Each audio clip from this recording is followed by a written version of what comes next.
Monica Sinclair Clarke possessed the kind of beauty that stopped conversations mid-sentence and the kind of intelligence that restarted them with trembling reverence. But tonight, she felt like a prize horse being paraded before potential buyers. The crystal chandelier cast diamond patterns across the marble floor of Andrew Clarke's Fifth Avenue mansion, each beam of light worth more than most people earned in a lifetime. Manhattan's elite moved through the opulent rooms like sharks in designer clothing, their conversations a delicate dance of power, influence, and barely concealed greed. The charity gala was the social event of the season, but Monica knew the truth behind the glittering facade. It was Andrew's stage, and she was his most prized possession on display. At 9 months pregnant, Monica moved with the careful grace of a queen navigating treacherous waters. Her dark skin glowed against the deep emerald of her custom Valentino gown, the fabric flowing around her swollen belly like liquid silk. She had chosen the dress deliberately, bold, beautiful, and impossible to ignore. If Andrew insisted on showing her off like a trophy, she would ensure that trophy blazed with her own fire. Mrs. Clarke, your work on the domestic violence legislation has been absolutely revolutionary. Senator Patricia Williams gushed, her eyes bright with genuine admiration. The legal protections you crafted have already saved dozens of lives. Monica's smile was radiant despite her exhaustion. Thank you, Senator. I believe the law should be a shield for the vulnerable, not a sword for the powerful. She felt her daughter kick restlessly inside her, as if the baby could sense the tension that had been building all evening. From across the room, Andrew watched his wife command attention with growing irritation. Supreme Court Justice Robert Chen hung on her every word as she explained constitutional precedent. The French ambassador nodded respectfully as she switched seamlessly between English and flawless French. 3 Fortune 500 CEOs had already asked for her business card, despite knowing she was just a billionaire's wife now.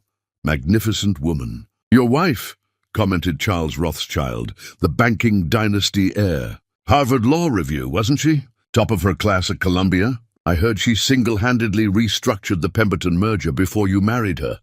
Andrew's jaw tightened. Before he married her, Monica had been Manhattan's most feared corporate attorney. She had built her reputation destroying men like Rothschild in boardroom battles that left entire companies bleeding. Now she was supposed to be content playing hostess to his social climbing ambitions. Monica felt Andrew's eyes boring into her from across the room and recognized the dangerous glitter she'd learned to fear. Her lower back ached with a persistent pain that had been growing stronger throughout the evening. The baby was due any day now, and her body was sending increasingly urgent signals that tonight might be the night. Please excuse me, she said gracefully to the group of admirers surrounding her. I need to find my husband. She moved through the crowd with practiced elegance, nodding and smiling at the appropriate moments, but inside she felt like a swimmer fighting against a riptide. The mansion's opulent rooms suddenly felt suffocating. The laughter seemed too loud, the perfume too heavy, the lights too bright. Andrew intercepted her near the grand staircase, his hand clamping around her wrist with bruising force. To observers, it might have looked like an affectionate gesture, but Monica felt his fingers digging into her pulse point with deliberate cruelty. Having fun playing intellectual with my guests? He whispered against her ear, his breath hot and wine-soaked. Monica's voice remained steady, despite the pain radiating up her arm. I was simply engaging in conversation. Isn't that what you wanted when you insisted I attend tonight? I wanted you to smile and look beautiful, not show off like some kind of... He paused, his lips twisting into a sneer. Some kind of know-it-all who thinks she's better than everyone else. The familiar shame tried to creep up Monica's spine, but she pushed it down with the steel resolve that had carried her through Harvard Law School on a full scholarship. Andrew, please. I'm not feeling well. Could we perhaps go home? The baby... Don't act weak, he hissed, his grip tightening until she had to bite her lip to keep from gasping. You're carrying my child, the heir to my empire. Don't embarrass me tonight. Monica felt a sharp contraction ripple across her belly, stronger than the Braxton Hicks contractions she'd been having for weeks. This one made her breath catch in her throat. "Andrew, I think something might be—" Mrs. Clark, the governor of New York, appeared beside them with his wife, both beaming with political charm. "I was hoping to steal a moment with you about the education reform bill. Your insights could be invaluable." Monica straightened, pushing through the pain with the grace that had made her legendary in courtrooms. "Governor Morrison, I'd be honored to discuss it with you." But even as she spoke, another contraction built in her lower back. For 20 minutes, she discussed policy with New York's most powerful political figures, while Andrew seethed beside her. Every brilliant point she made, every solution she proposed, every moment of respect she commanded only fueled his rage. He had married her to possess her magnificence, not to be overshadowed by it. Finally, the group dispersed, and Monica turned to Andrew with desperation creeping into her voice. "Please, let's go home. I'm not feeling well. I just need your care. I'm only days away from giving birth." Andrew's face darkened with the kind of fury that had learned to disguise itself behind expensive suits and charitable donations. The wine had loosened the restraints on his cruelest impulses, and Monica's public display of intelligence had scratched at every insecurity that money couldn't heal. "Stop whining!" he exploded, his voice carrying across the marble foyer. "You're nothing without me!" The words hit the assembled guests like a physical blow. Conversation stopped mid-sentence. Crystal glasses paused halfway to lips. Even the string quartet seemed to falter. Manhattan's most sophisticated elite suddenly found themselves witnesses to domestic cruelty, dressed in designer clothing. Monica stood frozen in the sudden silence, her hand protectively curved over her belly, feeling 200 pairs of eyes boring into her. Some faces showed shock, others embarrassment, and a few revealed the kind of schadenfreude that fed on others' humiliation. But not one person stepped forward. Not one voice rose in her defense. Justice Chen cleared his throat and turned away. The French ambassador suddenly became fascinated by the Monet hanging on the far wall. Senator Williams discovered an urgent need to check her phone. One by one, the people who had praised Monica's brilliance moments before found reasons to look elsewhere. Andrew grabbed her arm and began dragging her toward the entrance, his fingers leaving marks on her dark skin. "We're leaving, now." Outside, the Manhattan night had turned vicious. Storm clouds rolled across the sky like smoke from a battlefield, and the first fat raindrops were already spattering the marble steps. Andrew's Bentley waited at the curb, its black surface reflecting the lightning that split the darkness. "Get in the car," he snarled, shoving Monica toward the vehicle with such force that she stumbled. Behind them, through the mansion's tall windows, the party continued as if nothing had happened. The same people who had hung on Monica's every word about justice and protection now lifted their glasses in toasts to her humiliation. Monica slid into the leather seat, her dress tearing slightly on the doorframe. As Andrew slammed her door and stalked around to the driver's side, she caught sight of another car starting up behind them. In the driver's seat, she glimpsed Hans Martin's face, tight with controlled fury. For 6 months, he had been their driver. For 6 months, he had watched Andrew's cruelty, with eyes that saw everything and said nothing. But tonight, something in his expression promised that silence was about to end. Andrew gunned the engine and sped into the storm, his rage filling the car like poisonous gas. Monica pressed her hands against her belly as another contraction built, stronger than before, and whispered a prayer to a God she hoped was still listening. The night that would reshape their lives had begun with champagne and charity, but Monica Sinclair Clark was about to discover that some storms were strong enough to wash away entire worlds, and sometimes that was exactly what needed to happen. Chapter 2. The Storm. Unleashed. Thunder had nothing on the fury building in Andrew Clark's chest as he watched his wife's quiet dignity make him feel like the monster he had always been. The Bentley's engine roared through the empty, Streets of Manhattan like a caged beast seeking escape.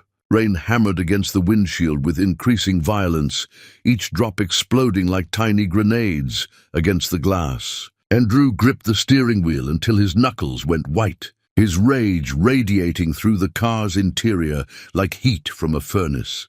Monica sat in silence, her hands pressed against her swollen belly as contractions rippled through her body with growing intensity. 7 minutes apart now, then 6. The pain was different tonight, deeper, more purposeful, as if her daughter had decided that this storm-torn evening was the perfect time to enter the world. "Did you enjoy your little performance back there?" Andrew's voice cut through the car like broken glass.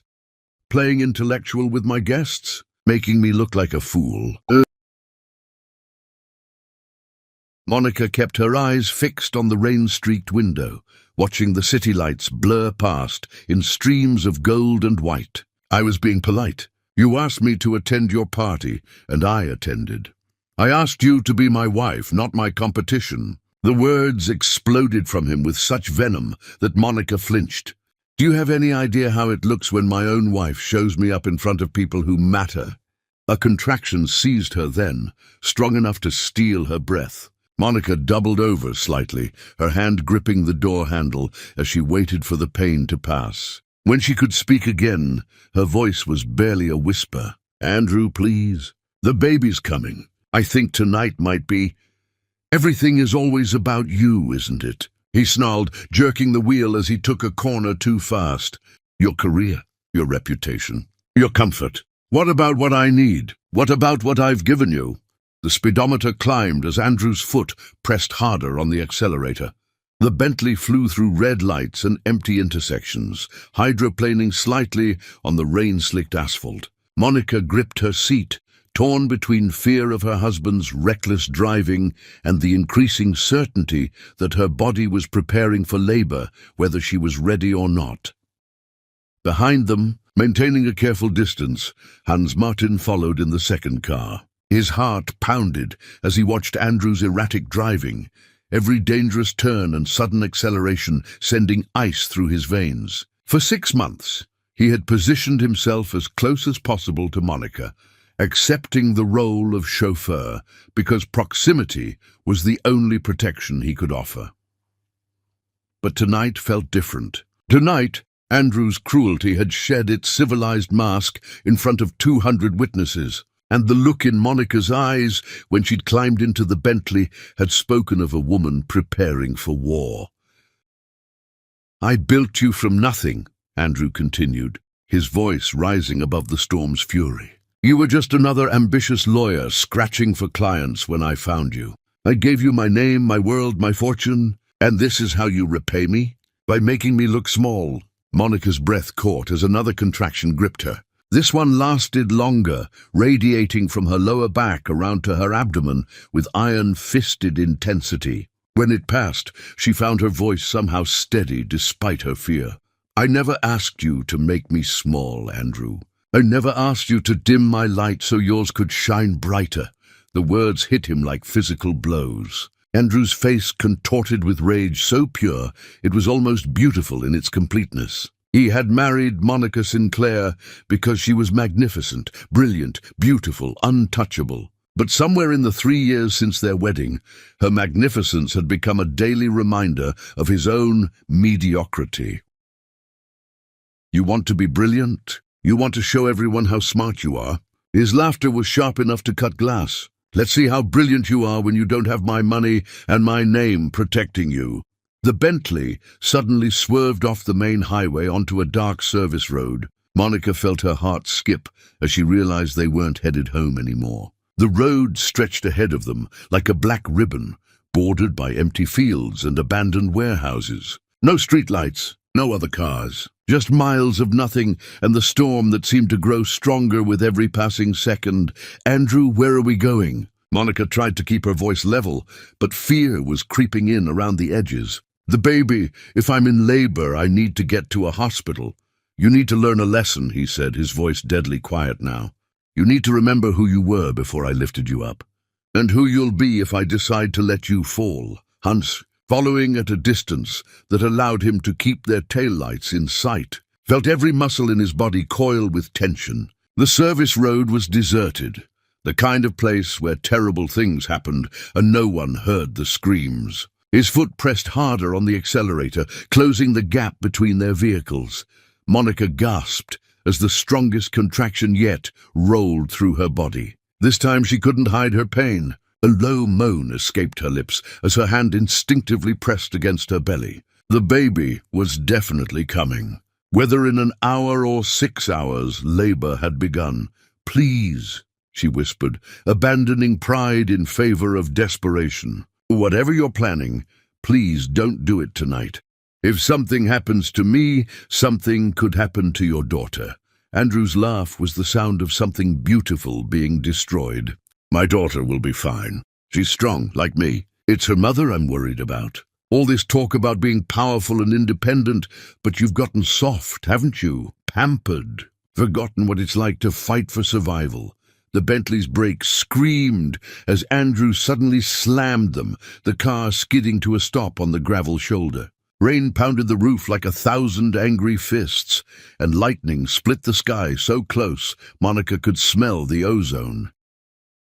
Andrew turned to face her, and Monica saw something in his eyes that made her blood freeze. It wasn't just anger anymore. It was the cold, calculated cruelty of a man who had decided that breaking someone completely was the only way to feel whole.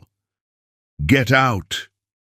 The words were spoken quietly, almost conversationally, but they hit Monica like a physical assault. "Andrew, please." "I can't, the baby will get out!" The explosion of rage filled the car's interior, and Monica recoiled as if he had struck her. "Walk home. 20 miles should give you plenty of time to think about whether you want to be my wife or my enemy." Monica stared at him in shock, unable to process what he was asking. "You can't be serious. It's pouring rain. I'm 9 months pregnant. I could go into full labor at any moment. Then you'd better start walking fast." He reached across her and yanked open the passenger door. Rain immediately began soaking the leather seats, and the sound of the storm rushed in like the roar of some primeval beast. "Andrew, and please don't do this," Monica whispered, her voice breaking for the first time. "I'm begging you. If not for me, then for your daughter. She could die if—" "Maybe then you'll learn obedience," he snarled, grabbing her arm and shoving her toward the open door. "Maybe then you'll remember that everything you have comes from me, and everything you are exists because I allow it." Monica felt the rain hit her face like ice-cold needles as she stumbled out of the car. Her designer gown was instantly soaked through, the emerald silk clinging to her pregnant form like a second skin. She turned back toward Andrew, one hand on the car door, making one final plea. "Please don't leave me here. I love you. I've always loved you. I just—" The door slammed shut with a finality that echoed across the empty landscape like a gunshot. Through the rain-streaked window, Monica could see Andrew's silhouette, but his face was hidden in shadow. The engine revved once, twice, and then the Bentley lurched forward, gravel spraying from beneath its wheels. Monica stood frozen in the storm's fury as the man she had married drove away, his taillights disappearing into the darkness like the eyes of some retreating demon. She was alone on a deserted road, 20 miles from home, with the baby who seemed determined to be born tonight. Lightning split the sky, and in its brief, brilliant illumination, Monica saw headlights approaching through the rain. As thunder roared across the empty highway like the voice of God's own fury, Monica Sinclair Clark stood in the storm that would either destroy her or forge her into something stronger than diamonds, and in the distance, salvation approached with gentle hands and a heart brave enough to catch a falling queen. Chapter 3. The Guardian Angel. Hans Martin had been born to rule empires, but standing in the rain, watching Andrew Clark abandon the woman who deserved to be worshipped, he learned that some crowns were worth surrendering for the chance to serve a true queen. The headlights cut through the storm like twin beacons of hope, their warm glow transforming the rain into cascades of liquid silver. And Martin pulled his Mercedes to a gentle stop 20 feet from where Monica stood, trembling on the roadside, her emerald gown plastered against her pregnant form by the merciless downpour. He sat for a moment, hands gripping the steering wheel, watching the woman he had loved in silence for 6 months. She looked like a goddess abandoned by lesser mortals, magnificent even in her vulnerability, her chin raised with defiant dignity despite the tears mixing with rainwater on her cheeks. Hans had followed at a distance, maintaining the careful boundaries that his role as chauffeur demanded. But the moment Andrew had driven away laughing, those boundaries had shattered like glass. He was no longer just the driver. Tonight, he was Monica's salvation. The car door opened, and Hans stepped into the storm, rain immediately soaking through his black chauffeur's uniform. But he moved with the fluid grace of a man accustomed to command, reaching into the back seat to retrieve a thick woolen coat that cost more than most people's monthly salary. "Mrs. Clark," he said, his voice somehow gentle despite having to speak over the thunder. He approached slowly, respectfully, the way one might approach a wounded lioness. "You're safe now." Monica looked up at him through the rain, her dark eyes wide with shock and something that might have been gratitude. She was shivering so violently that her words came out broken and fragmented. He just, I can't believe he... "I've got you," Hans said simply, wrapping the coat around her shoulders with movements so careful they might have been choreographed. The wool was warm and dry, smelling faintly of expensive cologne and something indefinably masculine. "Let me get you out of this storm." Monica allowed him to guide her toward the Mercedes, her legs unsteady beneath her. As they walked, another contraction hit with the force of a physical blow, doubling her over with a gasp of pain. Hans immediately steadied her, his strong arms providing anchor points in the chaos of her body's rebellion. "The baby," she managed to whisper when the contraction passed. I think it's time." Hans's face went pale, but his voice remained steady. "How far apart are the contractions?" 5 minutes. "Maybe less." Monica looked up at him through the rain, suddenly seeing him clearly for perhaps the first time. There was something different about Hans Martin tonight. The deferential posture of the employed driver had vanished, replaced by quiet authority that seemed to bend reality around his will. He helped her into the passenger seat with a gentleness that contrasted sharply with Andrew's roughness earlier. The interior of the Mercedes was warm and dry, equipped with luxury features that Monica hadn't expected in what she'd assumed was Andrew's company car. "The nearest hospital is 30 minutes away in good weather," Hans said, sliding behind the wheel. "In this storm it could take longer, but I know a private medical facility that's closer. They'll have everything we need." Monica was about to ask what kind of private facility when another contraction seized her. This one was different, deeper, more urgent, as if her daughter had decided that the abandoned roadside was as good a place as any to make her entrance into the world. Hans started the engine and pulled onto the road with smooth precision, his hands steady on the wheel despite the chaos around them. Monica gripped the door handle and tried to focus on breathing through the pain. But questions were beginning to surface through her physical distress. "Hans," she said when the contraction passed, "how do you know about a private medical facility?" His hands tightened almost imperceptibly on the steering wheel. "I make it my business to know about medical options. When you care about someone's safety, you prepare for emergencies." The words hung in the air between them, like a confession half-spoken. Monica studied his profile in the dashboard's glow, noting details she had somehow missed during 6 months of daily interaction. The expensive watch on his wrist that caught the light like captured stars. The way his presence seemed to fill the car with quiet strength. The fact that he drove with the confidence of a man accustomed to navigating more than just Manhattan traffic. "You followed us from the party," she said. "It wasn't a question." "Yes. Why?" Hans was quiet for so long that Monica thought he wouldn't answer. When he finally spoke, his voice was barely audible above the storm. "Because I've been watching Andrew hurt you for months, and tonight felt different. Tonight felt dangerous." The admission sparked something warm in Monica's chest, despite her physical pain. For 6 months, she had felt invisible in her own marriage, her brilliance dimmed by Andrew's insecurities, and her spirit slowly strangled by his control. The idea that someone had been watching, caring, protecting from the shadows was almost too beautiful to believe.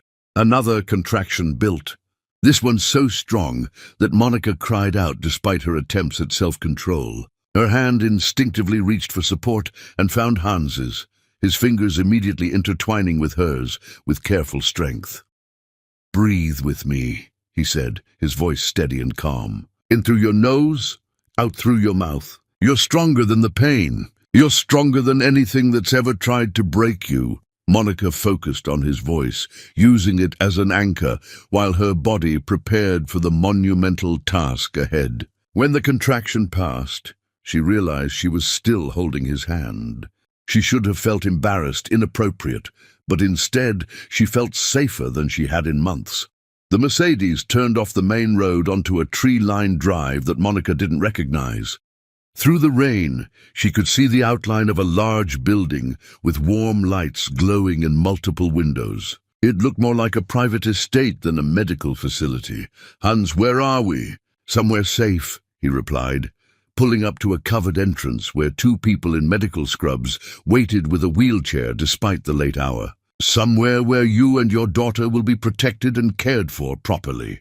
Monica stared at the scene before her in confusion. The medical staff moved with practiced efficiency, clearly having been summoned by some advanced communication. The building itself radiated quiet luxury, its architecture speaking of old money and careful taste. "I don't understand," she whispered as Hans came around to help her out of the car. "How did they know we were coming? How is this possible?"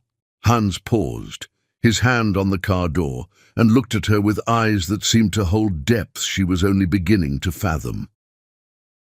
"Because, Monica, there are things about me that I haven't told you. Things I've kept hidden because the truth seemed less important than being able to protect you. But tonight, everything changes." As he helped her into the wheelchair, another contraction seized Monica with such intensity that the world blurred around its edges. Through the pain, she was dimly aware of being wheeled into a building that smelled of jasmine and expensive wood polish rather than antiseptic and fear. "The baby's coming," she gasped to the medical team, but they were already moving with choreographed precision. Their actions speaking of preparation and expertise that went far beyond a typical emergency response. Hans walked beside the wheelchair, his hand resting gently on Monica's shoulder, and she found herself clinging to his presence like a lifeline in churning waters. "Who are you really?" she whispered as they entered an elevator lined with mirrors that reflected their images in infinite repetition. Hans met her eyes in one of those reflections, and Monica saw something in his expression that made her heart skip, despite the pain coursing through her body. "I'm the man who's been waiting his entire life for the chance to protect you," he said simply. "And tonight, everything you think you know about me is going to change." As the elevator doors closed around them like the jaws of destiny, Monica Sinclair Clark realized she was about to give birth, surrounded by mysteries she didn't understand, protected by a man whose true identity remained hidden in shadows, but whose love blazed bright enough to illuminate the darkness. Gathering around her shattered world.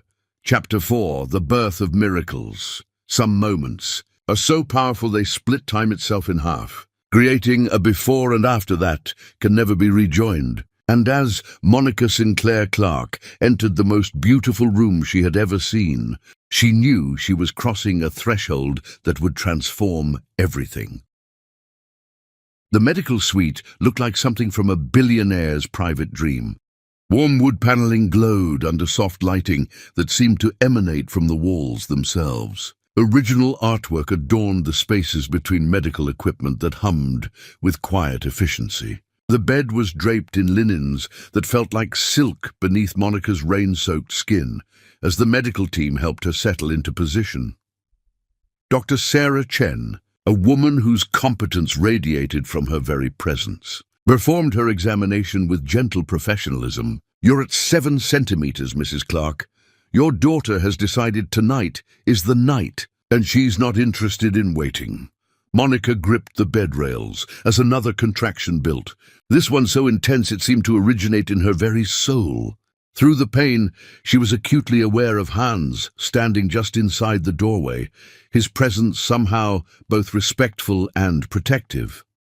He had changed from his wet chauffeur's uniform into dark slacks and a white shirt that seemed to transform him from employee to something else entirely.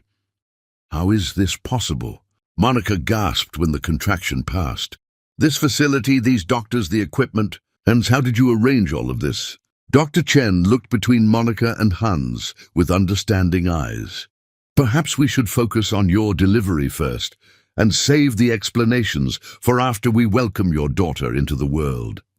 But Monica's analytical mind refused to be distracted even by labor. She had spent her legal career reading situations and people, and everything about this place screamed of wealth and influence beyond anything Andrew could access. The medical equipment was cutting edge, the kind found only in the world's most exclusive facilities. The staff moved with the confidence of people accustomed to serving clients who demanded perfection. Hans stepped closer to the bed, his eyes asking permission before he spoke.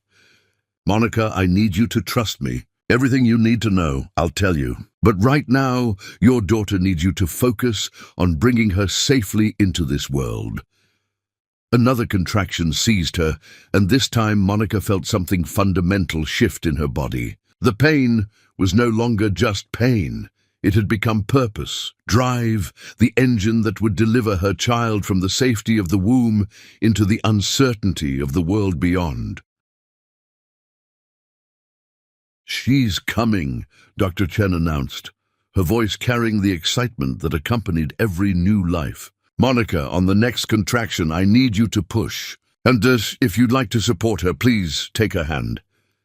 Monica looked up at Hans through tears she hadn't realized were falling. For 6 months, he had been a shadow in her life, present but invisible, caring but distant. Now, as she prepared for the most vulnerable moment of her existence, he was offering to be her anchor. "Please," she whispered, and Hans immediately moved to her side. His hand enveloped hers with strength that seemed to flow directly into her body. When the next contraction built, Monica squeezed his fingers and pushed with every ounce of will she possessed. Hans whispered encouragement in her ear, his voice steady and sure. "You're magnificent," he breathed. "You're the strongest person I've ever known. Your daughter is so lucky to have you as her mother." The words wrapped around Monica like armor against the pain. She had spent 3 years being told she was too much, too strong, too intelligent. Hearing Hans celebrate her strength instead of asking her to diminish it felt like being seen for the first time in years. "I can see her head," Dr. Chen announced. "One more push, Monica. One more, and you'll meet your daughter."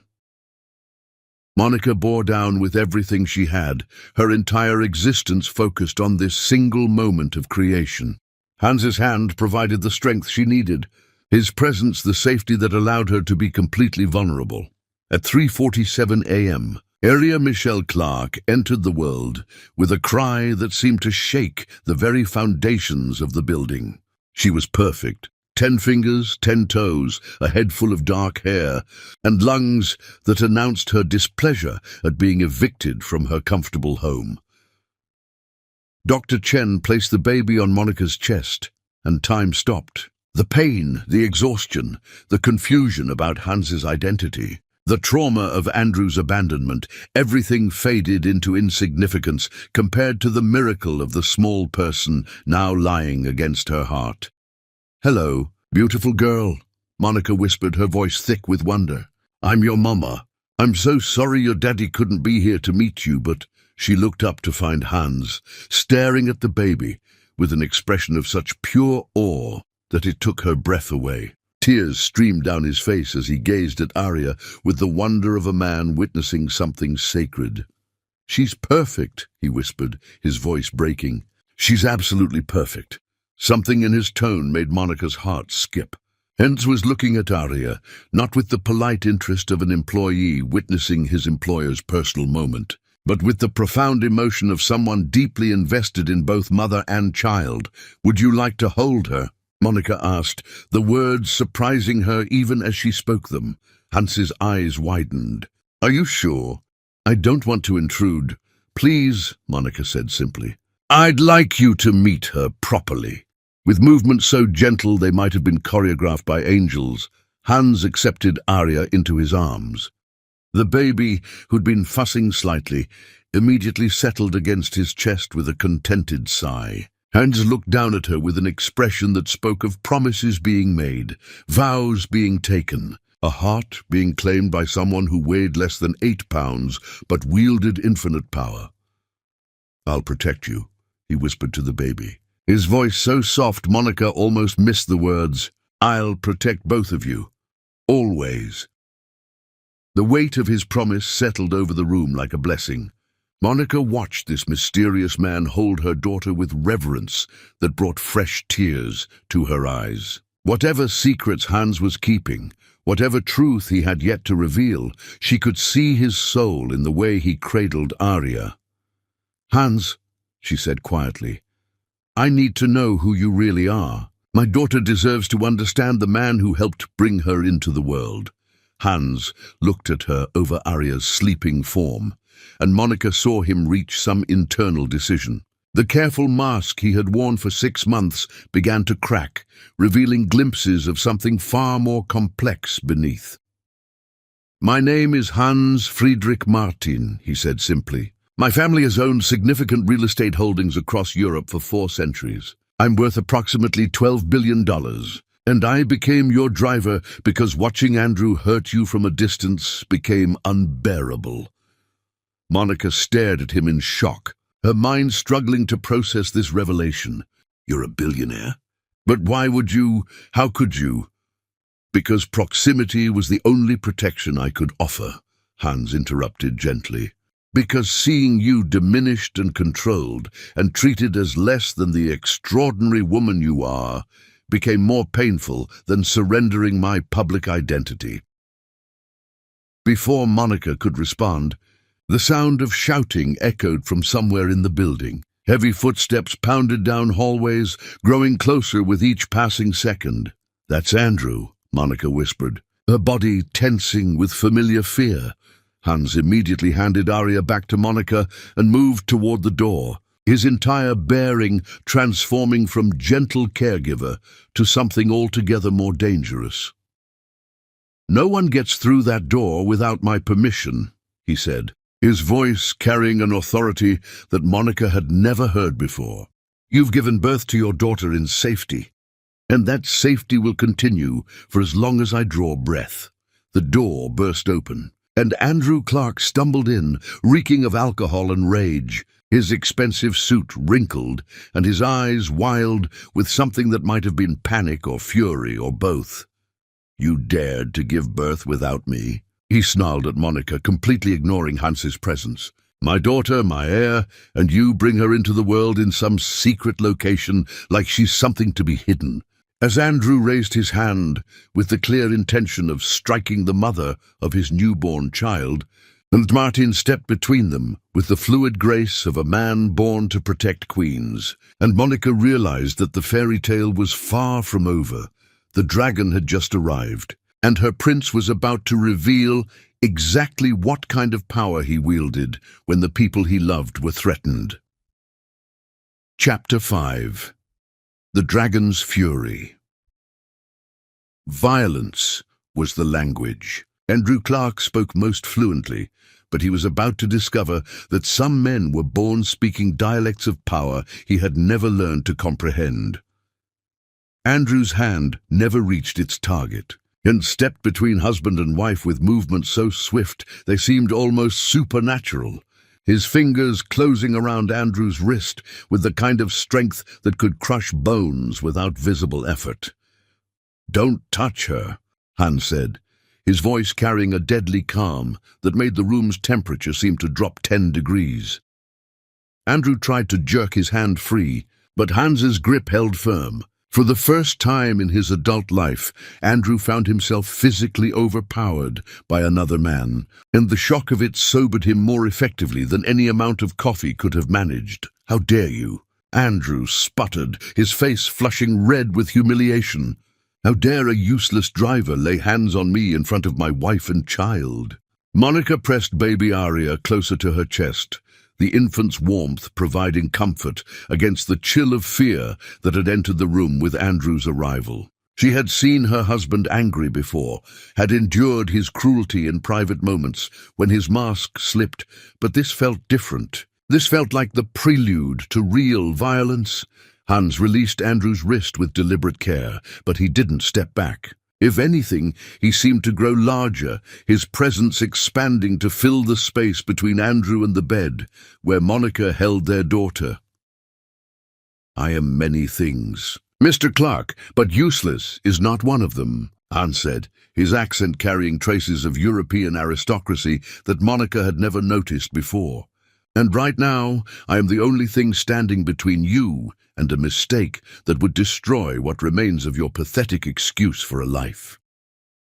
Andrew's laugh was sharp and ugly. "My pathetic life. I'm worth $3 billion. I own half of Manhattan's commercial district. Presidents take my phone calls. And you're nothing but hired help who's forgotten his place. Your net worth is actually closer to $2.8 billion, Hans corrected with casual precision, and most of that is tied up in properties that are currently underwater due to your recent investment disasters. The Pemberton deal alone cost you $400 million when it collapsed last month." Monica's legal mind immediately recognized the significance of what Hans had just said. The Pemberton deal had been one of Andrew's most closely guarded secrets, a failed acquisition attempt that he had managed to keep out of the financial press through careful manipulation and strategic bribes. "How could you possibly know about Pemberton?" Andrew demanded, his voice rising with something that sounded suspiciously like panic. Hans smiled, and the expression transformed his entire face from gentle servant to something altogether more predatory. "Because I know everything about you, Andrew. Your business failures, your mounting debts, your desperate attempts to maintain an empire built on loans you can no longer service. I know about the federal investigation into your accounting practices, the SEC inquiry you've been dodging, and the very real possibility that your fortune is nothing more than an elaborate house of cards." Monica watched this exchange with growing fascination and horror. The man she had married, the billionaire whose wealth had seemed unshakable, was being systematically dismantled by their driver. But more than that, Hans was speaking with the authority of someone who clearly had access to information that should have been impossible for a chauffeur to obtain. "You're lying," Andrew snarled, but uncertainty had crept into his voice. "The Cayman Islands account ending in 7742, Hans continued relentlessly. "The one you've been using to hide assets from the IRS. It currently contains exactly $47 million, down from $340 million 6 months ago. Would you like me to continue?" Andrew's face went pale, and Monica saw something she had never seen before in her husband's eyes, genuine fear. Not anger, not rage, but the stark terror of a man who had just realized he was completely outmatched. Baby Aria stirred in Monica's arms, making soft newborn sounds that seemed impossibly sweet against the tension filling the room. The contrast between her daughter's innocence and the battle of wills playing out beside her bed struck Monica as profoundly surreal. "Who are you?" Andrew whispered, the question barely audible. Hans straightened to his full height, and Monica realized for the first time just how imposing he could be when he stopped trying to fade into the background. He moved with the confidence of a man accustomed to command, his entire bearing radiating the kind of authority that came from generations of breeding and power. "My name is Hans Friedrich Martin," he said, each syllable pronounced with crystalline precision. "Perhaps you've heard of Martin Holdings International?" Monica's breath caught in her throat. Martin Holdings was one of Europe's oldest and most powerful real estate dynasties, a family empire that controlled prime commercial properties across 3 continents. She had studied their acquisition strategies in law school, marveling at their ability to expand quietly while other conglomerates made headlines. Andrew's face went from pale to grey. "That's impossible. The Martin family, they're worth $12 billion as of this morning's market close," Hans finished. "And yes, I am the sole heir to that fortune. I am also the man who has spent the last 6 months working as your driver because I couldn't bear to watch you destroy the most extraordinary woman I've ever met." The silence that followed this revelation was so complete that Monica could hear her own heartbeat echoing in her ears. She stared at Hans, this man she had thought she knew, who had brought her tea and driven her to appointments and listened to her pour out her heart during long rides through the city, and tried to reconcile his humble service with the magnitude of what he had just revealed. "You gave up your identity to be my driver?" she whispered. Hans turned to look at her, and the love in his eyes was so naked, so complete, that Monica felt her heart skip several beats. "I gave up nothing that mattered," he said simply. "Wealth means nothing if you can't use it to protect the people who deserve protection. Power is worthless if it doesn't serve love." Andrew let out a sound that was part laugh, part sob. "You're both insane. You think this changes anything? She's still my wife. That's still my daughter. All your billions won't change the fact that she belongs to me."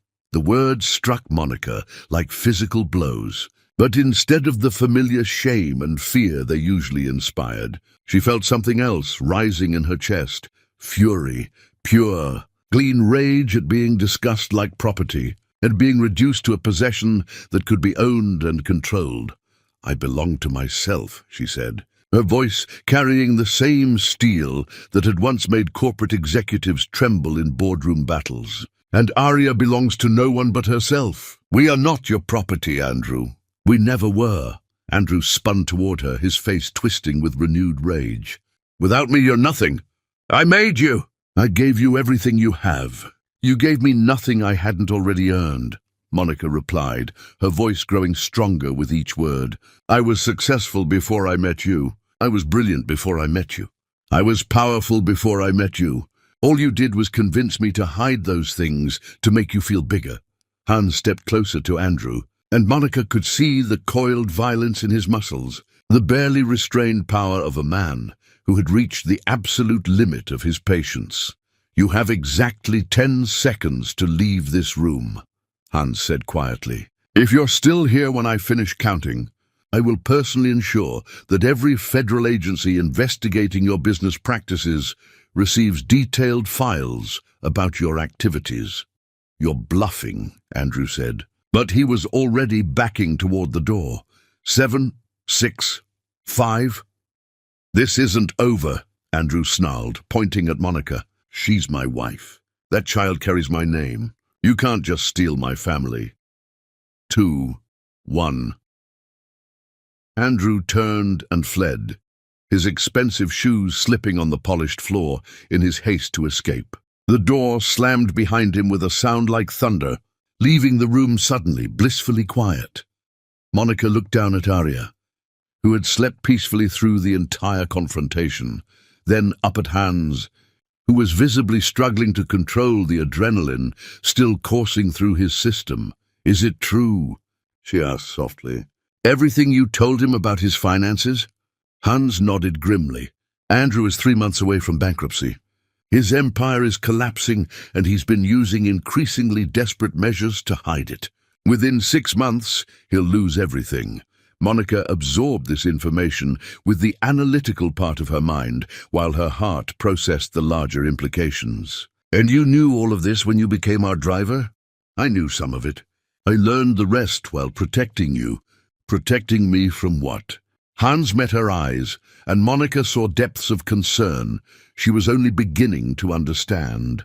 From the desperation of a man who was about to lose everything and needed someone to blame for his failures. From the violence that comes when weak men feel their power slipping away. Baby Arya chose that moment to wake fully, her cries filling the room with demands for attention and care. Monica immediately focused on soothing her daughter, but her mind continued racing with questions and implications. "What happens now?" she asked as she adjusted Arya's blanket. Hans sat down in the chair beside her bed, and for the first time since Andrew's arrival, his expression softened back into the gentle concern she had grown accustomed to. "Now you rest and recover from giving birth to the most beautiful child I've ever seen," he said simply. "Everything else can wait until you're strong enough to make decisions with a clear mind." Monica looked at this man, who had revealed himself to be simultaneously everything and nothing she'd believed him to be, and felt a warmth spreading through her chest that had nothing to do with the physical afterglow of childbirth. "Hans," she said quietly, "why did you really become our driver?" The truth, this time. He was quiet for so long that Monica thought he might not answer. When he finally spoke, his words fell into the silence like stones dropped into still water. "Because I attended a business dinner 6 months ago, where Andrew humiliated you in front of 20 people for having the audacity to express an intelligent opinion," Hans said, his voice carrying the weight of confession.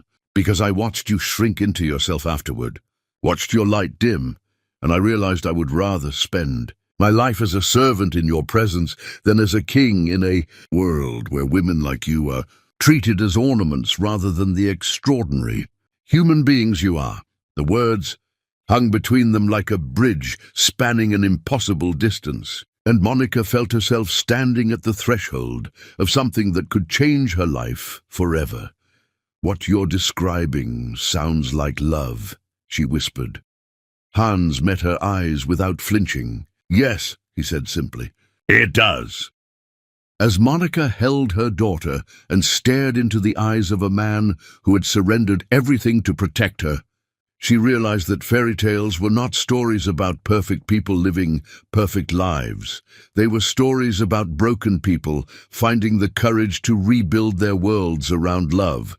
And sometimes the most powerful magic in the universe was the simple act of someone choosing to see you as worth saving. Chapter 6. The Revelation of Hearts. Truth was a double-edged sword that could cut through deception to reveal beauty, or slice through dreams to expose harsh reality. And Monica Sinclair Clark was about to discover which edge she had been living on. The medical suite had been transformed into a cocoon of golden light by the sunrise streaming through windows that Monica only now realized were stained glass masterpieces. Baby Arya slept peacefully in her arms, her tiny chest rising and falling with the rhythm of absolute innocence.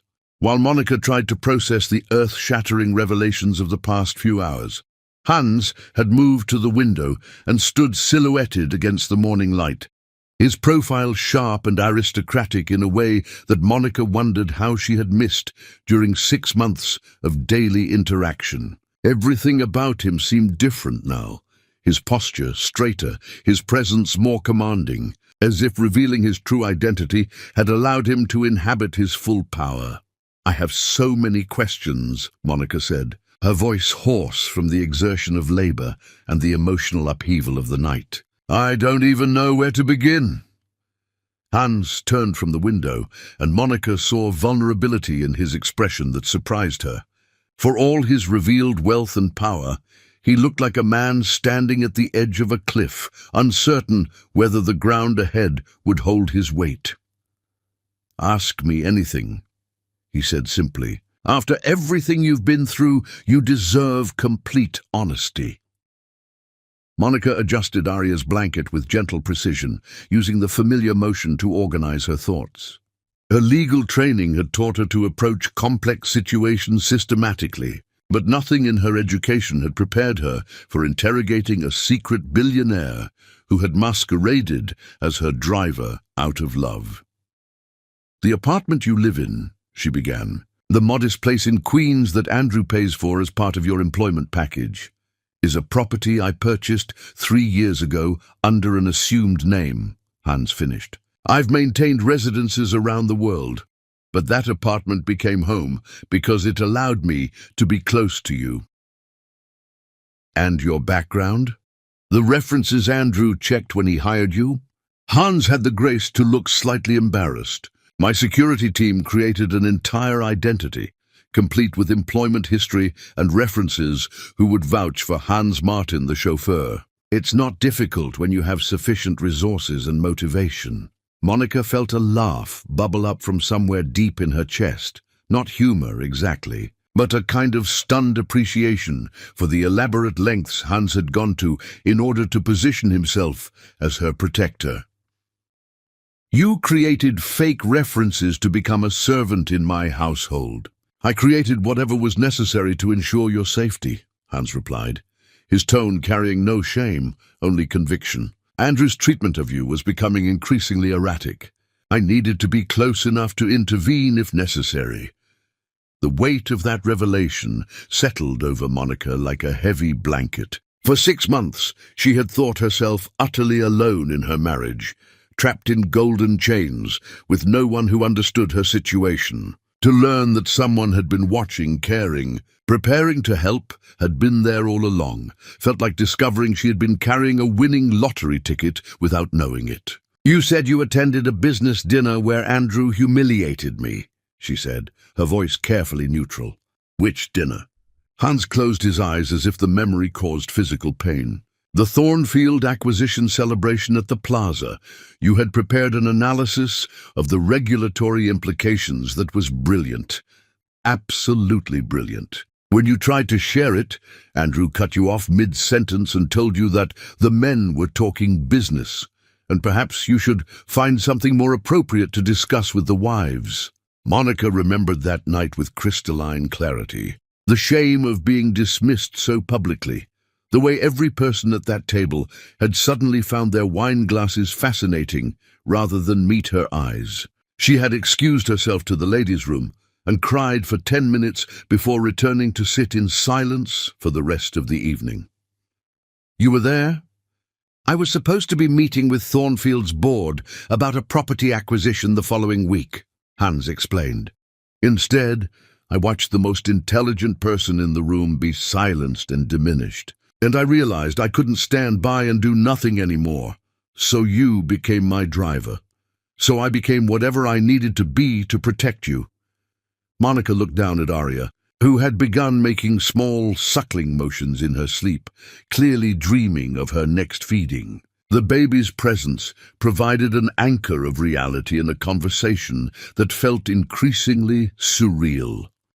"Hans, what you're describing, the lengths you went to, the sacrifice involved. It sounds like obsession." He considered her words carefully before responding. "Perhaps it was at first. But obsession is about possession, about taking something for yourself. Everything I did was about giving you the protection and support you deserved, but weren't receiving." "And what do you want now?" Monica asked, the question carrying more weight than its simple words suggested. "Now that the truth is out, now that Andrew knows who you are, what happens next?" Hans moved closer to the bed, and Monica could see the careful control he was exercising over himself. His hands remained at his sides despite what she suspected was an urge to reach for her. His expression respectful despite the love she could see burning in his eyes. "What I want is irrelevant," he said quietly. "You've just given birth. You've been abandoned by your husband, discovered that your life was built on lies, and learned that your driver is actually a European billionaire who has been secretly protecting you for months. The last thing you need is pressure from me about the future." Monica felt her heart squeeze at his consideration, so different from Andrew's constant demands and expectations. "But if I asked you what you wanted hypothetically, Hans was quiet for a long moment, his eyes fixed on Arya's sleeping face. When he spoke, his voice carried the weight of carefully contained hope. "I would want to spend every day for the rest of my life proving that you and Arya deserve to be treasured, not controlled. I would want to watch her grow up knowing that she can be anything she dreams of becoming. I would want to see you remember who you were before Andrew convinced you to hide your light. And romantically?" Monica pressed, surprising herself with her boldness. Hans met her eyes directly, and Monica saw the depth of longing he had been carefully concealing. "Romantically, I would want to court you properly," he said simply. "To win your heart not through deception or desperation, but through honest devotion and patience and the daily choice to put your happiness before my own desires." Monica felt tears prick at her eyes, not from sadness, but from the overwhelming relief of being seen and valued so completely. After years of being treated as decoration or property, the idea of being courted like someone whose heart was worth winning felt revolutionary.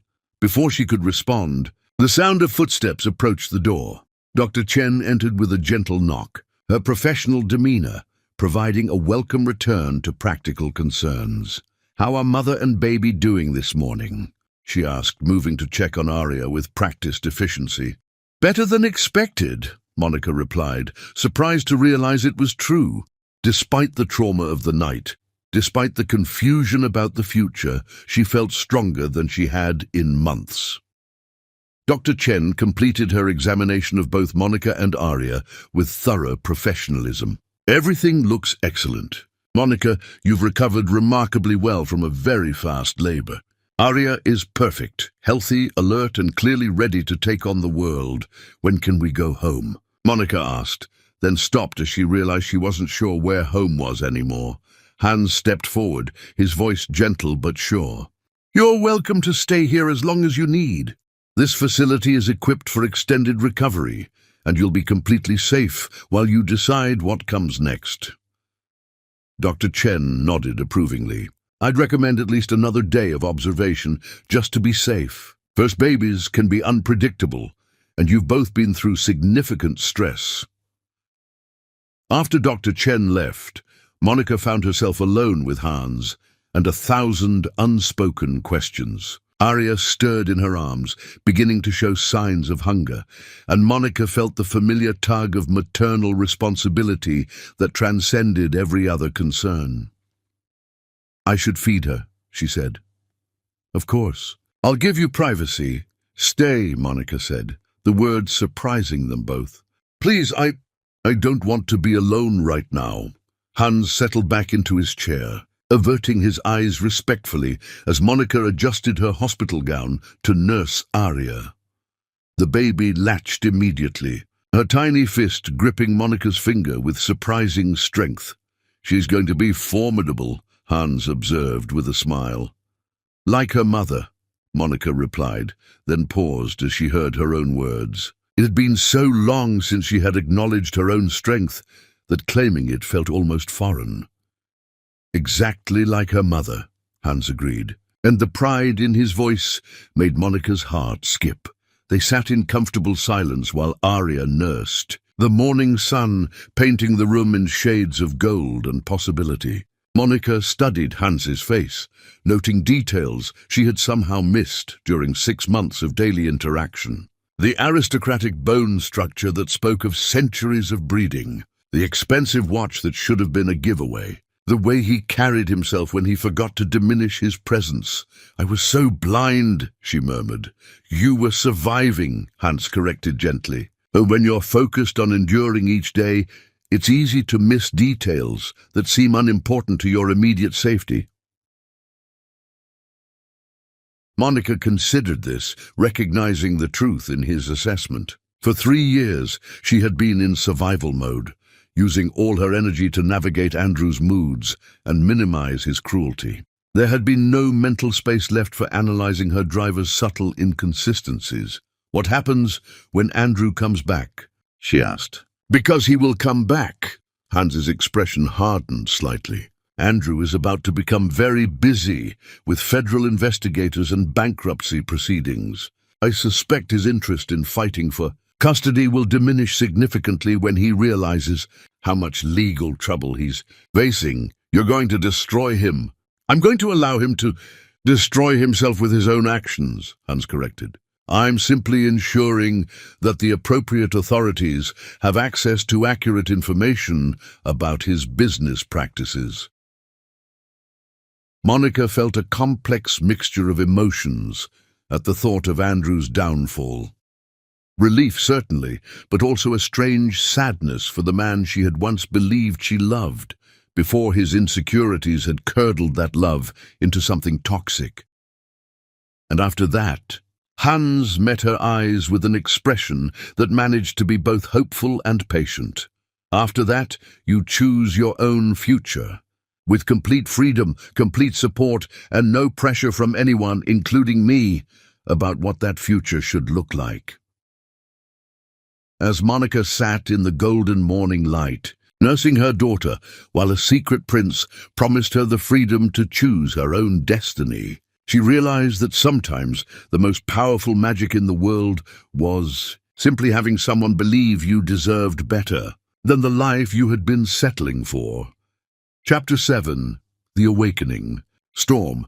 Power was not always loud and dramatic like thunder. Sometimes it was quiet and inevitable like the tide. And Andrew Clark was about to discover that the most dangerous enemies were those who moved like water, reshaping everything they touched without making a sound. 3 days had passed since Arya's birth. 3 days of peace in Hans's private medical facility, where Monica had begun to remember who she was, beneath the layers of fear and diminishment that Andrew's control had wrapped around her soul. She sat by the window, nursing her daughter, while watching Hans work quietly at a desk in the corner. His laptop and phone handling what she now understood was the management of a global empire. "You run your entire business from a hospital room?" she asked, amused by the sight of a billionaire conducting video conferences while wearing casual clothes and speaking in hushed tones so as not to wake the baby. Hans looked up from his laptop with a smile that transformed his entire face. "I've learned to work from wherever I need to be, and right now I need to be here." Monica felt warmth spread through her chest at his words. She had spent 3 years being made to feel like an inconvenience, a burden that disrupted Andrew's important life. Having someone voluntarily prioritize her well-being felt like discovering a new language of love. Arya finished nursing and immediately began the complex process of trying to fit her entire fist into her mouth. A task she approached with the determined concentration of someone solving advanced calculus. Monica laughed softly as she repositioned her daughter against her shoulder for burping. "She's going to be trouble," she murmured affectionately. "The very best kind." Hans agreed, closing his laptop and moving closer. "May I?" Monica nodded, and Hans gently took Arya for burping duty, the baby settling against his shoulder as if she belonged there. Over the past 3 days, Monica had watched Hans interact with her daughter with a natural tenderness that spoke of genuine affection rather than polite obligation. "You're remarkably good with her for someone who's never had children." "I've had a lot of practice being patient and gentle with precious things," Hans replied, his eyes meeting hers with meaning that made Monica's breath catch.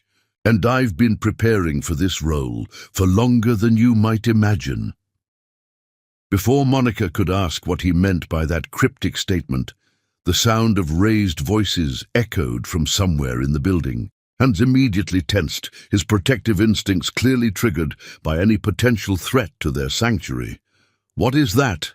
Monica asked, though part of her already knew.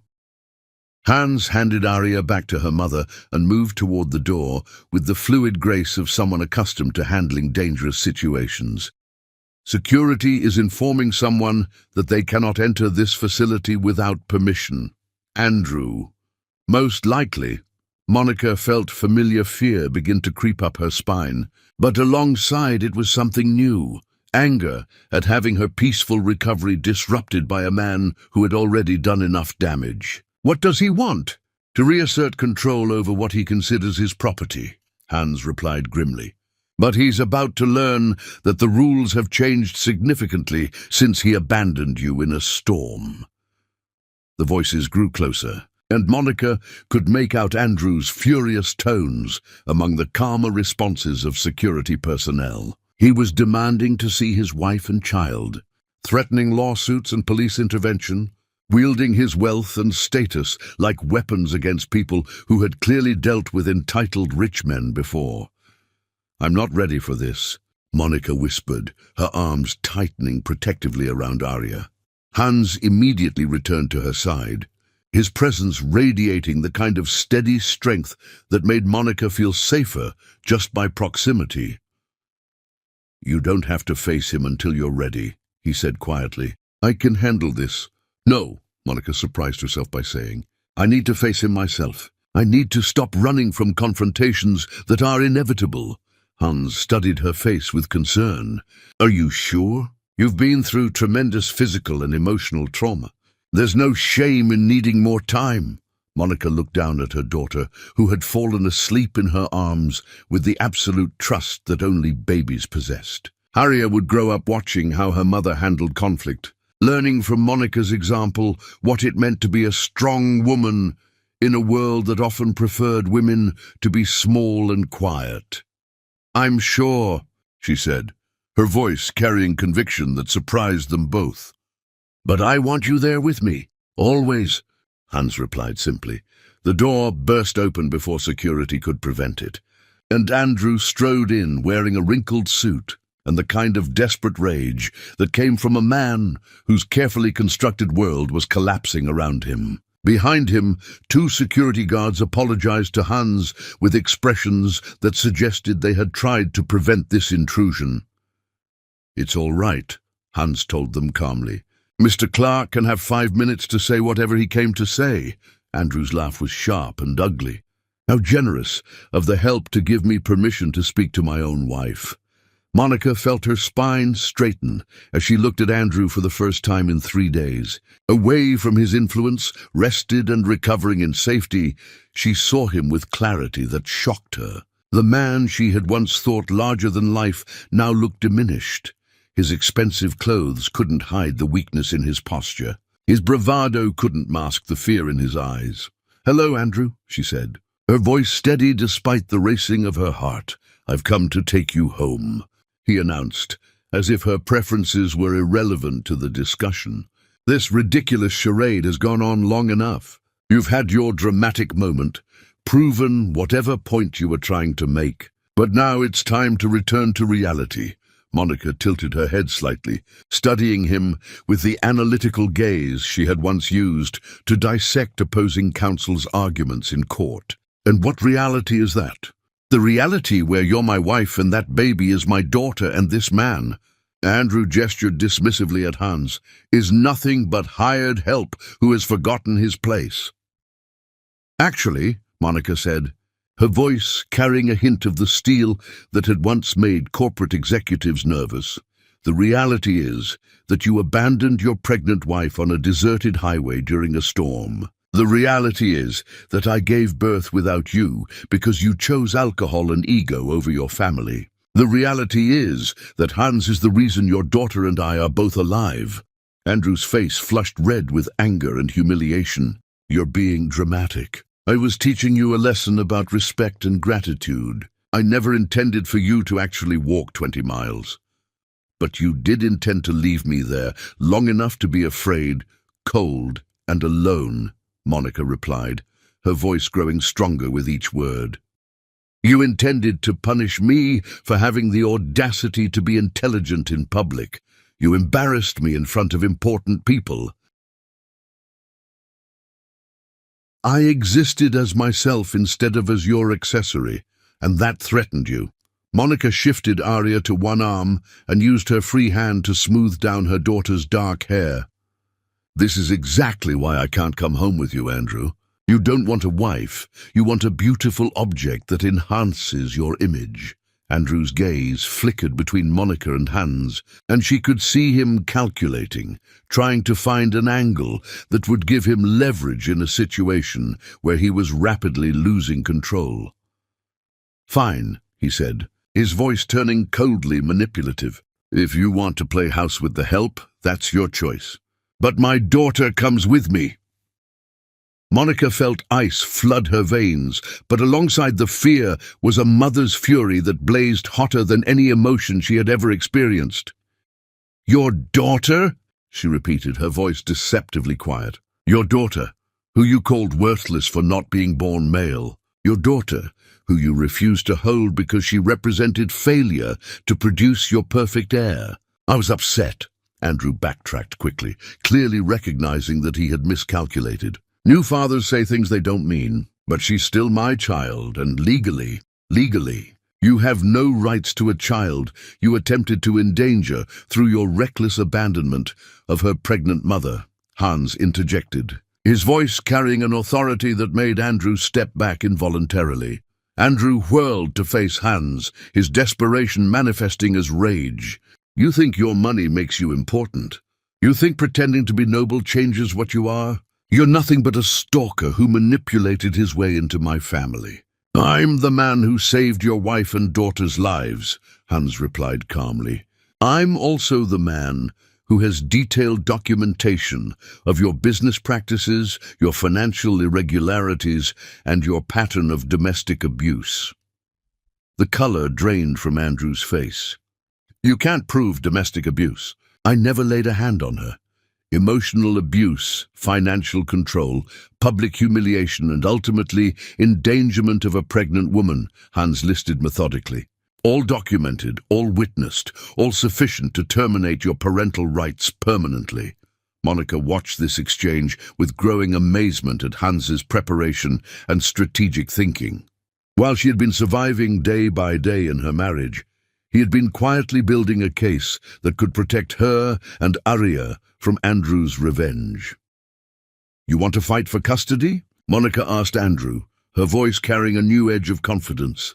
"Go ahead. Explain to a judge why you abandoned your 9 months pregnant wife on a highway at night during a storm. Explain why you drove away laughing while she collapsed on the road. Explain why you didn't answer your phone when the hospital called to tell you she was in labor."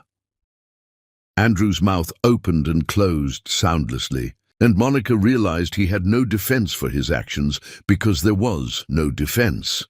"I can provide character witnesses," she continued, warming to her theme. "The Supreme Court Justice who praised my legal work while you told me to be quiet. The senator who wanted my input on legislation while you said women should leave politics to men. The French ambassador who engaged me in policy discussion while you suggested I should focus on fashion." "Stop," Andrew said weakly. "The governor who sought my advice on education reform while you claimed I was embarrassing myself by having opinions." Monica stood up, still holding Arya, and for the first time in 3 years felt the full power of her own presence. "I can fill a courtroom with people who will testify that you systematically diminished and controlled me, culminating in an act of such cruelty that it endangered both your wife and unborn child."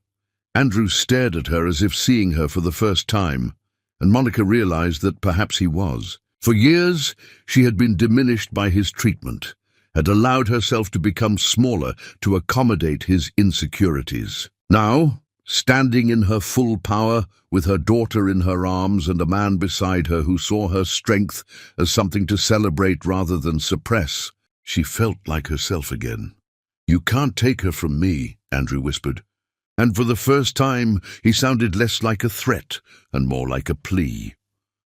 Monica felt a moment of unexpected sympathy for this broken man who had confused possession with love, control with care. But that sympathy was tempered by her responsibility to her daughter and her own future happiness. "I'm not taking her from you, Andrew. You gave her up the night you drove away and left us both to die." As Andrew stared at the woman he had tried so hard to possess and diminish, he finally saw what Hans had recognized from the beginning. Monica Sinclair Clark was not a prize to be won or a possession to be owned. She was a force of nature who had been temporarily contained but never truly conquered. And now that she had remembered her own power, she was absolutely magnificent to behold. Chapter 8. The Fortress of Truth. Some men built empires to prove their worth, but the wisest men learned that true power came from building others up rather than tearing them down. And Andrew Clark was about to receive a masterclass in the difference between strength and cruelty. The silence that followed Monica's declaration stretched between them like a chasm that could not be bridged by apologies or excuses. Andrew stood in the center of the medical suite, looking lost and diminished, his expensive suit unable to disguise the fact that he was a man whose world had crumbled around him in less than a week. Hans moved closer to Monica, not intrusively, but positioning himself as a silent reminder that she was not alone in this confrontation. Aurea slept peacefully in her mother's arms, oblivious to the battle being fought for her future, her tiny presence serving as both Monica's motivation and her source of strength. Monica. Andrew tried again, his voice carrying a note of desperation that was entirely new. Please be reasonable. I know I made mistakes, but we can work through this. We can go to counseling, fix what's broken between us. Think about Arya. Doesn't she deserve to grow up with a real father? Monica looked at Andrew with something that might have been pity. Her real father? The man who called her worthless for being born female. The man who refused to hold her because she wasn't the male heir he wanted. The man who wasn't even present for her birth because he was too busy drowning his disappointment in alcohol. I was shocked, overwhelmed, Andrew protested weakly. First-time fathers often react poorly to unexpected situations. There was nothing unexpected about your daughter's gender, Monica replied coolly. We've known she was a girl for 5 months. You had plenty of time to adjust your expectations, and instead, you chose to treat her birth as a personal failure. Hans cleared his throat softly, drawing Andrew's attention. Perhaps this would be a good time to discuss the practical realities of your situation, Mr. Clark. Andrew turned to Hans with suspicion and barely contained hatred. What practical realities? Hans moved to a side table and retrieved a thick manila folder, which he opened with deliberate precision. As of yesterday afternoon, the FBI has formally opened an investigation into your business practices. The SEC has frozen assets totaling $1.2 billion pending examination of your accounting records, and the IRS has flagged 12 offshore accounts for potential tax evasion. Monica watched Andrew's face cycle through denial, disbelief, and growing horror as Hans continued his methodical recitation.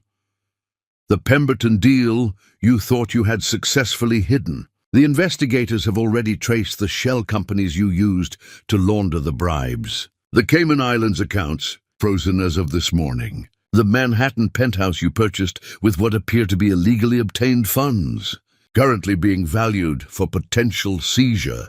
You can't have access to that information, Andrew whispered, but his protest lacked conviction. I have access to whatever information I need to protect the people I care about, Hans replied simply, and right now that includes ensuring that you understand the reality of your situation clearly enough to make rational decisions about your future. Monica realized she was witnessing the systematic destruction of a man's entire existence, and while part of her felt horrified by the thoroughness of Hans's preparation, another part of her marveled at the strategic brilliance of it. Hans had not simply fallen in love with her, he had prepared for war against the man who was hurting her. How long have you been planning this? Andrew asked, his voice hollow with shock. I've been documenting your criminal activities since the day I realized Monica was trapped in an abusive marriage with no way to safely escape. Hans answered without hesitation. Every illegal transaction, every bribe, every tax dodge, all carefully recorded and verified. Andrew's legs seemed to give out, and he sank into a chair with the boneless collapse of a man whose world had just exploded around him. Why? What did I ever do to you personally? Hans's expression hardened, and Monica saw a glimpse of the ruthless businessman who had built and maintained a $12 billion empire. You hurt her, Hans said simply. You took an extraordinary woman and systematically destroyed her confidence, her joy, her sense of self-worth. You treated her like property instead of a partner, like a decoration instead of a human being with thoughts and dreams and desires of her own. I loved her. Andrew protested desperately.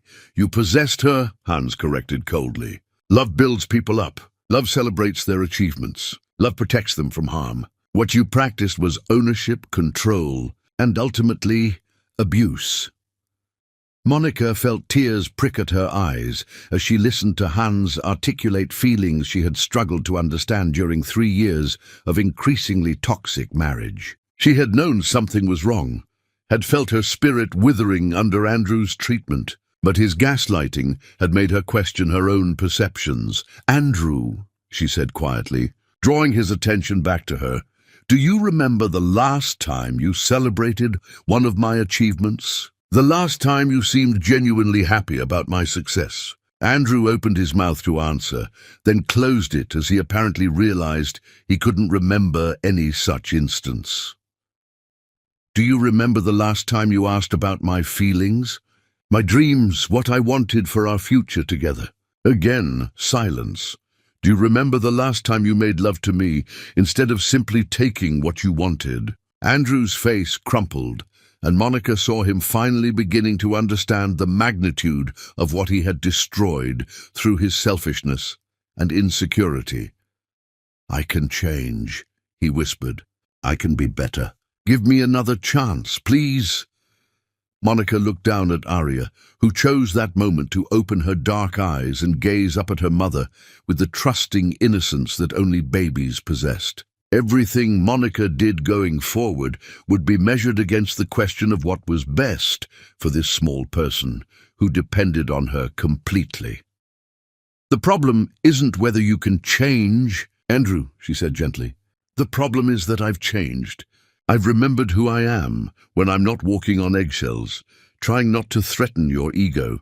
I've remembered what it feels like to be valued for my mind, respected for my opinions, cared for without conditions or expectations. Because of him, Andrew said bitterly, gesturing toward Hans. Because of my daughter, Monica corrected firmly. Because becoming a mother reminded me that I want to raise a girl who knows her own worth, who never accepts being diminished by someone who claims to love her. Hans stepped forward, his voice gentle but implacable. Andrew, you have a choice to make. You can fight this, try to drag Monica through a custody battle that will cost both of you enormous amounts of money and emotional energy while your criminal issues are being prosecuted. Or you can accept reality and focus on dealing with your legal problems while allowing Monica and Arya to rebuild their lives in peace. And if I choose to fight? Anne's smile was sharp as a blade. Then every embarrassing detail of your business practices, your treatment of your wife, and your abandonment of your pregnant family will become public record. Every newspaper, every tabloid, every gossip blog will have access to documentation of exactly what kind of man you really are. Monica saw Andrew weigh his options, watching his face cycle through rage, desperation, and finally a kind of broken resignation. What do you want from me? He asked finally. Sign divorce papers that give Monica full custody and generous financial support, Hans said matter-of-factly. Accept a plea bargain with federal prosecutors that minimizes your prison time. Disappear from our lives permanently, and in return, your cooperation with authorities is noted favorably. Your criminal activities are portrayed as the actions of a desperate man rather than a calculating predator, and you retain enough assets to live comfortably once your legal obligations are met. Monica listened to this negotiation with fascination and growing relief. Hans had not simply prepared to rescue her, he had prepared to give her a complete, clean escape from a life that had been slowly killing her spirit. "I need time to think," Andrew said weakly. "You have until tomorrow morning," Hans replied. "After that, I release everything to federal authorities without conditions, and you face the full consequences of your actions."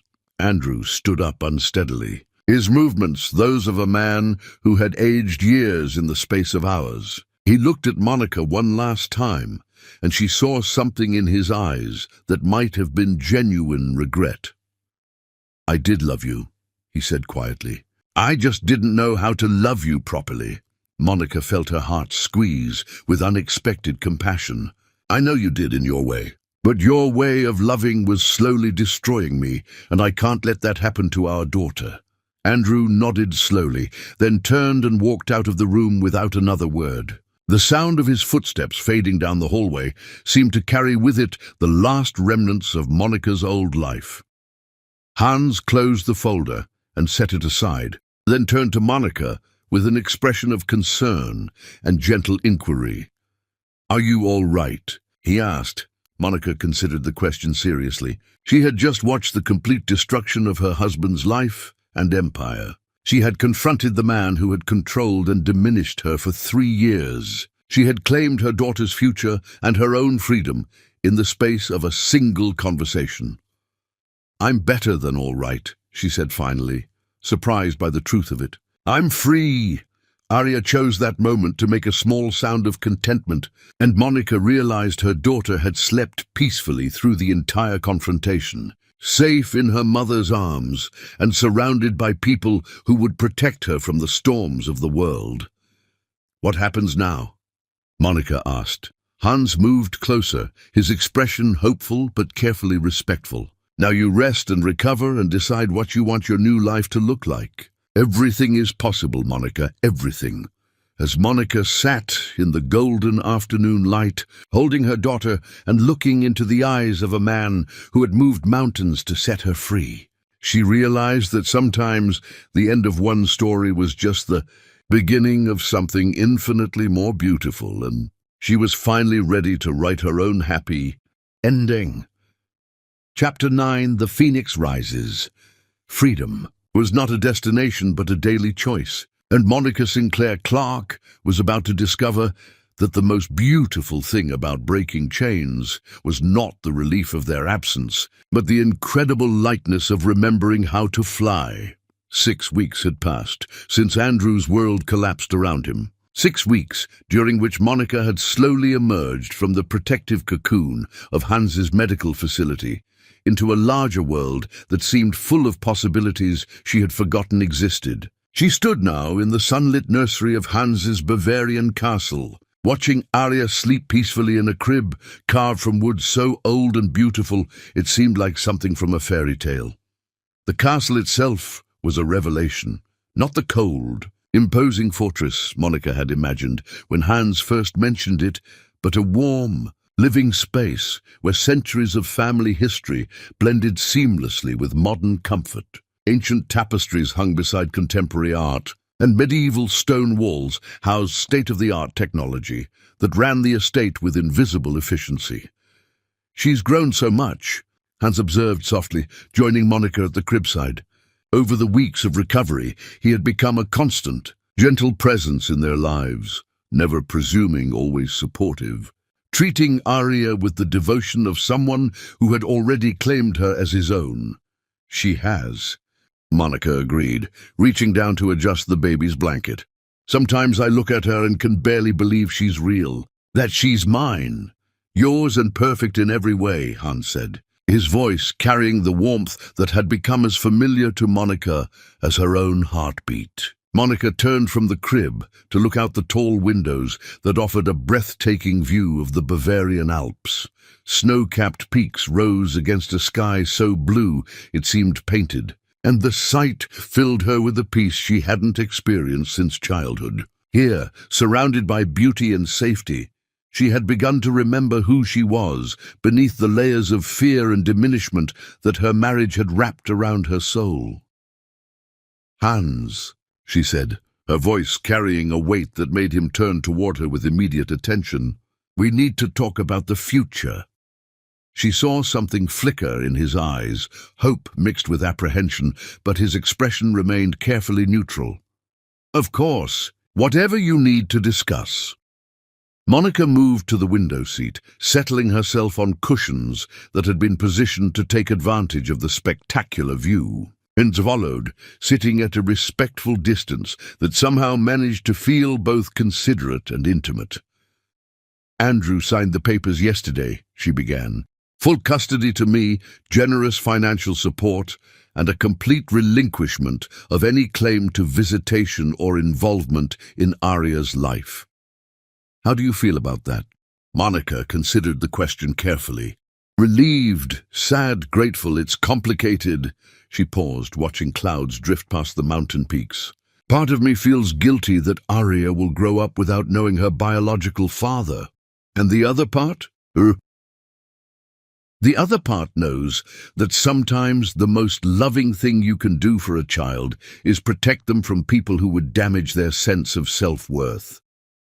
Monica turned to face Hans directly. "You've shown me what it looks like when someone loves, without trying to control, supports, without trying to diminish. I want Arya to grow up expecting that kind of treatment from everyone in her life." Hans was quiet for a moment, and Monica could see him processing the implications of her words. "Monica," he said carefully, "I need you to know that I don't expect anything from you. The help I've provided, the protection, the resources, they all came with no strings attached. You don't owe me anything, and you shouldn't feel pressured to make decisions about our relationship based on gratitude." Monica felt her heart squeeze at his consideration, so different from Andrew's constant expectations and demands. What if it's not about gratitude? What if it's about choice? Hans's breath caught slightly. What kind of choice? Monica stood up and moved to the window, gathering her thoughts as she watched eagles soar between the mountain peaks. For weeks, she had been processing her feelings, trying to separate genuine attraction from the relief of being rescued, working to understand what she truly wanted, rather than what she thought she should want. 6 months ago, I was dying inside my marriage, she said quietly. Not dramatically, not obviously, but slowly and surely. Every day I became a little smaller, a little quieter, a little less myself. I thought that was what love required, sacrifice and compromise, and endless accommodation of someone else's insecurities. That's not love, Hans said firmly. That's abuse disguised as devotion. I know that now, but I didn't know it then because it happened gradually. Like a frog in slowly boiling water, I didn't realize I was dying until I was almost gone. Monica turned to face him, her dark eyes bright with unshed tears. Do you know what saved me? Arya? Monica shook her head. You, not the rescue. Not the wealth or the protection or the grand gestures. You saved me by seeing me as worthy of service rather than demanding that I serve. You showed me what it looked like when someone loved me enough to become smaller so I could become larger. Hans stood up, his movements careful and deliberate. Monica, let me finish, she interrupted gently. I need to say this while I have the courage. He nodded. His full attention focused on her with an intensity that was both flattering and slightly overwhelming. These past 6 weeks, living in your home, watching you interact with Arya, seeing how you handle your business and treat your staff and move through the world, I've fallen in love with you. Not because you rescued me, not because you're rich or powerful or can give us security. I've fallen in love with your kindness, your integrity, your ability to be strong without being dominating. Hans's face transformed, hope and joy, and something deeper blazing in his eyes. Monica, I'm not finished, she said, holding up a hand to stop him. I've fallen in love with you, but I need you to understand that I'm not the same woman who needed rescuing. I've remembered who I am, what I'm capable of, what I deserve. If we do this, if we become a family, it won't be because I need you to complete me. It will be because I choose to build something beautiful with you as a complete person partnering with another complete person. Hans moved closer, his movements slow and careful, as if he were approaching something precious that might disappear if he moved too quickly. "Are you proposing to me, Monica Sinclair?" he asked, his voice carrying a note of wonder that made Monica's heart skip.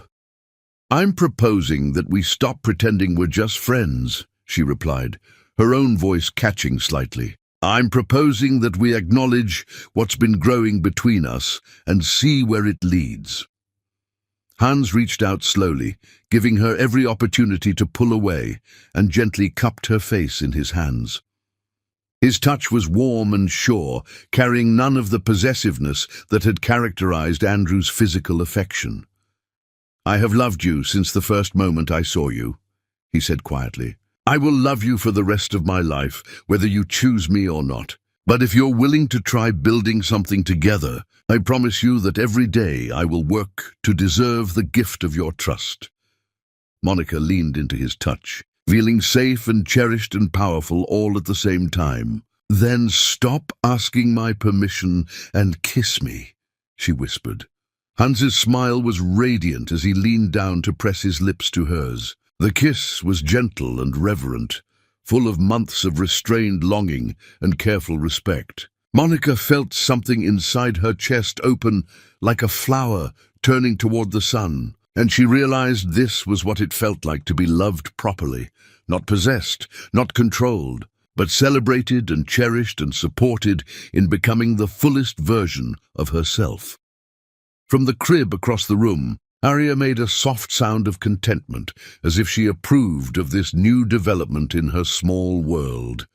"What happens now?" Monica asked against Hans's lips. "Now we figure out how to blend our lives together," Hans replied, resting his forehead against hers. "Your career, my business, Arya's future, our hopes and dreams, and the million small decisions that make up a shared life." Monica smiled, feeling lighter than she had in years. "I have some thoughts about that. Tell me everything." "Well, first, I want to go back to practicing law. I've been thinking about starting a foundation that provides legal services to women escaping abusive situations. I have some experience with that now." Hans's eyes lit up with admiration and pride. "That's brilliant. We could fund it through the Martin Foundation, give it real resources and reach. Second, I want Arya to grow up bilingual. She should know German as well as English, and she should understand her heritage from both sides of her family. She'll spend summers here in Bavaria learning about the mountains and the history, and winters in New York learning about skyscrapers and ambition. And third," Monica said, her voice carrying a note of mischief, "I want to plan a wedding that's nothing like the cold, calculated affair Andrew and I had. I want flowers and music and dancing and pure joy." Hans swept her up in his arms, spinning her around the nursery while she laughed with delight. "I want whatever makes you happy," he said, setting her down gently. "A cathedral with 1,000 guests, or a garden with just us and Arya, a year of planning or tomorrow morning. Whatever you want, whenever you're ready." Monica looked into his eyes and saw her future reflected there, not as someone else's accessory or possession, but as a partner in building something beautiful and lasting. "I'm ready now," she said simply. "I'm ready to choose love over fear, partnership over possession, joy over security." From her crib, Arya gurgled happily, and Monica realized her daughter would grow up watching a relationship built on mutual respect and genuine affection, learning from her mother's example that love should lift you up rather than tear you down. As Hans kissed her again under the Bavarian sun while their daughter cooed approval from her fairy tale crib, Monica Sinclair Clarke understood that sometimes the greatest adventure was not being rescued by a prince, but discovering that you had always been a queen and choosing to share your kingdom with someone worthy of your crown. Chapter 10. The Crown of Love. True love stories did not end with rescue or riches, but began with two complete souls, choosing daily to build something greater than either could create alone. And as Monica Sinclair prepared to marry Hans Martin, she understood that the greatest magic was not the transformation of rags to riches, but the alchemy of two hearts becoming one while remaining wholly themselves. The garden wedding was everything Monica had dreamed of during her years of suffocating in Andrew's cold world. White roses climbed ancient stone walls, their fragrance mixing with the mountain air to create something that smelled like pure joy. 200 guests sat in chairs arranged on emerald grass, but Monica barely saw them. Her entire focus was on Hans, who stood at the altar, looking like he could hardly believe his good fortune. Monica walked down the aisle, wearing silk that flowed around her like liquid moonlight, her dark skin glowing against the white fabric. She carried a bouquet of wildflowers that Arya had helped choose that morning by grabbing enthusiastically at every bloom they showed her. The baby now sat in the front row with Hans's sister, babbling happily at the proceedings as if she understood that something wonderful was happening. "Dearly beloved," the minister began, his voice carrying across the garden with warm authority, "we are gathered here today to witness the union of two souls who have found in each other not completion, but amplification, the ability to become more fully themselves through the mirror of true love." Monica met Hans's eyes and felt the familiar flutter in her chest that had nothing to do with nervousness and everything to do with the pure joy of choosing this man, this life, this future together. 6 months ago, she'd been dying inside a marriage built on control and possession. Today, she was marrying a man who celebrated her strength rather than fearing it. "Monica," the minister continued, "do you take Hans to be your husband? To love and honor, to support and cherish, to walk alongside as an equal partner in all of life's adventures?" Monica's voice rang clear across the garden. "I do, with my whole heart, completely, freely, joyfully and forever." "Hans, do you take Monica to be your wife? To love and honor, to support and cherish, to walk alongside as an equal partner in all of life's adventures?" "I do," Hans replied, his voice thick with emotion. "I promise to spend every day of my life proving worthy of the gift of her love." As they exchanged rings, simple bands of platinum engraved with words of love in 3 languages, Monica was aware of movement at the back of the garden. She glanced over Hans's shoulder and felt her breath catch. Andrew stood behind the last row of chairs, partially hidden by an ancient oak tree. He looked terrible, thin, haggard, wearing a suit that had seen better days. His legal troubles had played out exactly as Hans had predicted, resulting in bankruptcy, prison time, and the complete destruction of everything he had once thought defined him. For a moment, Monica felt her old fear rise in her throat, but then Hans squeezed her hands gently, drawing her attention back to his face, and she realized something profound had shifted. Andrew no longer had the power to frighten her. He was simply a broken man who had lost everything through his own choices. Watching the woman he had failed to love properly choose someone who knew how to love her right.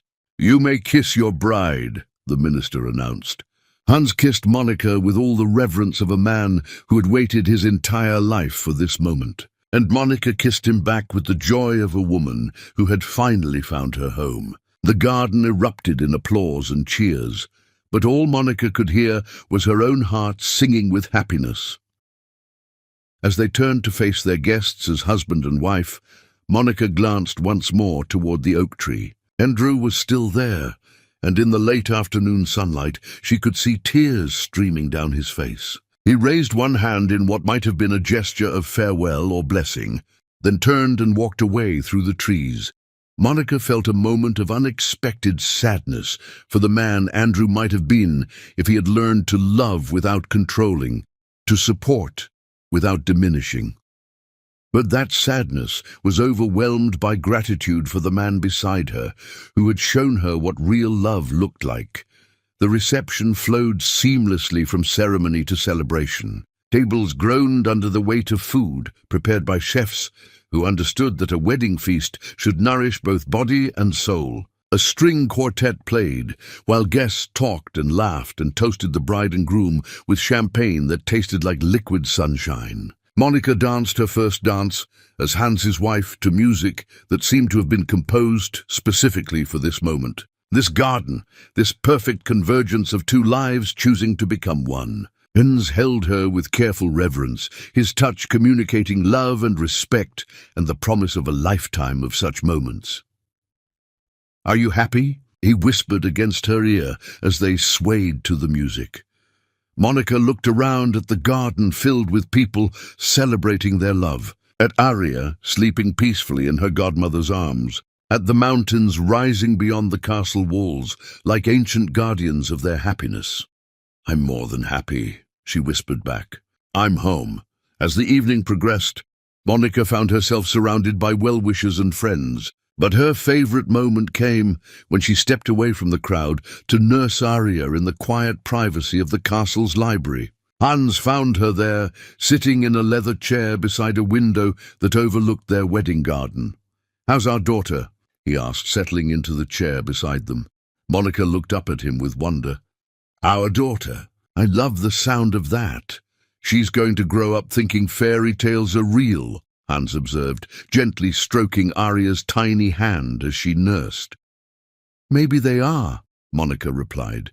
"Maybe fairy tales are just stories about people who refuse to settle for less than they deserve, who have the courage to choose love over fear."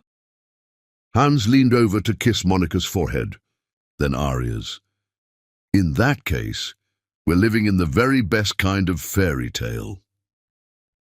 Through the library window, Monica could see their guests still celebrating in the garden, their laughter and joy creating a soundtrack for the beginning of their new life together. Tomorrow, they would return to the real world of Hans's business empire and Monica's legal foundation, of raising a daughter and building a marriage and navigating all the beautiful complexities of a shared life. But tonight, in the golden glow of their wedding celebration, with her husband beside her and her daughter in her arms, Monica Sinclair Martin knew that sometimes the most powerful magic in the universe was simply having the courage to choose love and finding someone who chose to love you back with the same fierce devotion. Outside in the garden, beneath the same oak tree where Andrew had stood, watching the woman he lost marry the man who knew how to love her, a single white rose bloomed out of season, as if nature itself wanted to add its blessing to a love story that had begun with storms and ended with sunshine, proving that sometimes the most beautiful flowers grew from the deepest darkness. The fairy tale was complete, but the real story, the daily choice to love and honor and cherish, was just beginning. The end.